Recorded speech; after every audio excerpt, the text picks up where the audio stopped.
You ever just stare at your to-do list like it personally betrayed you? Like you wrote it, you know it's important, and somehow it still feels like someone else's problem? Yeah. Welcome to the mind game that is procrastination. And spoiler, it's not because you're lazy, you're not broken.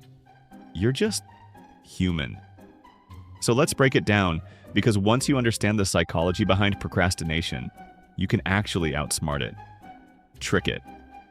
Jedi mind trick your own brain. Which sounds ridiculous, but it actually works. Okay, here's the thing.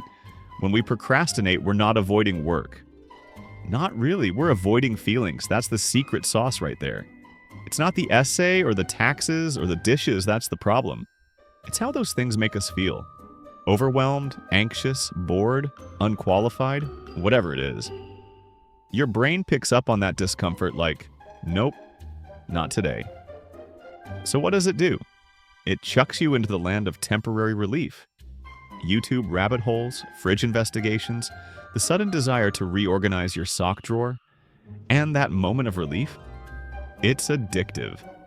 Because your brain gets a little hit of dopamine every time you avoid discomfort. So now it's learned. When I feel stress, avoid the thing.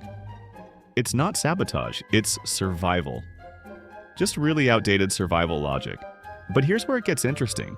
The part of your brain that's driving this, the limbic system, is like that friend who always panics first and asks questions later.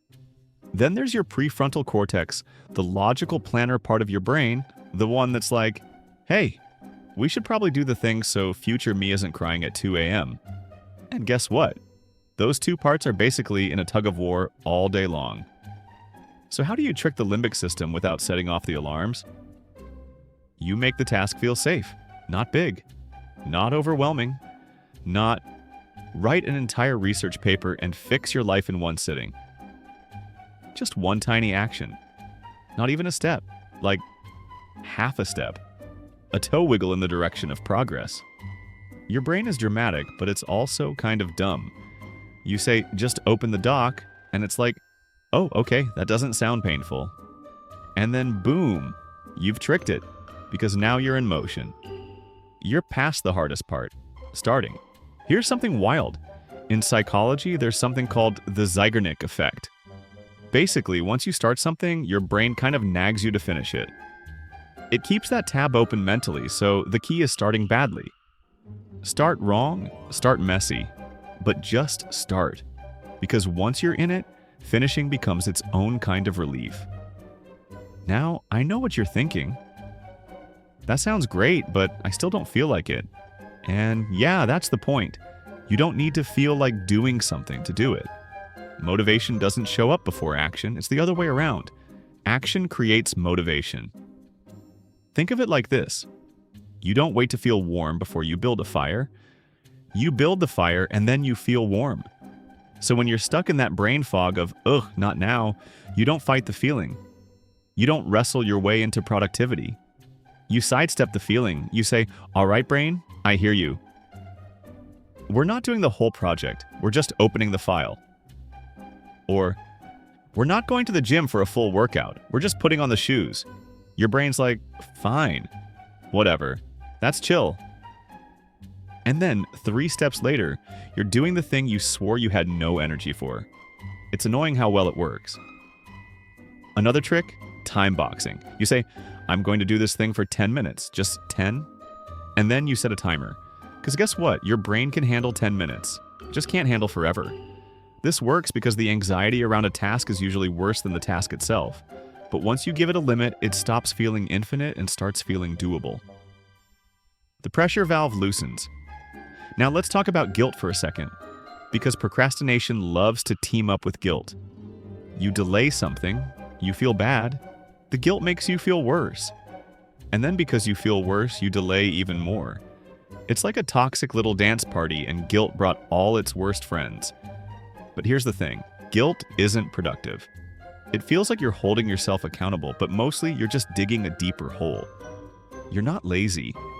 You're protecting yourself from discomfort. That's all. So instead of guilt, try curiosity. Ask, what am I avoiding right now? And more importantly, what am I feeling? Is it fear? Is it self-doubt? Is it boredom? Once you name it, it loses some of its power. You're not just procrastinating, you're responding to something. And now you can respond differently. One more thing that helps? Forgiveness. Seriously, forgive past you for putting this off. Don't beat yourself up for not doing it yesterday. That person doesn't exist anymore. You're here now. That's what matters. Forgiveness isn't letting yourself off the hook. It's clearing the emotional debris so you can actually move. So, real quick recap, because I know we're all goldfish when it comes to attention span. Procrastination isn't laziness. It's emotional self-defense. Your brain wants to avoid discomfort, not tasks. Trick it by making the first step ridiculously small. Motivation comes after action, not before. Use time boxes, curiosity, and self-forgiveness to cut the cycle. And look, no one is productive all the time. That's not the goal. The goal is to recognize the pattern and give yourself the tools to gently nudge yourself out of it. Like a friend, not a drill sergeant. You don't need to overhaul your life, you just need to open the damn Google Doc. And if you do that even once today, that's a win. Celebrate it. Seriously, put on your favorite song, do a little dance. You deserve it. All right, that's it for now. If you found this helpful or at least mildly entertaining while you were procrastinating something else, congrats, the irony is not lost on me. But hey, maybe now's the moment. Maybe now you go do one thing, just one. I'm rooting for you.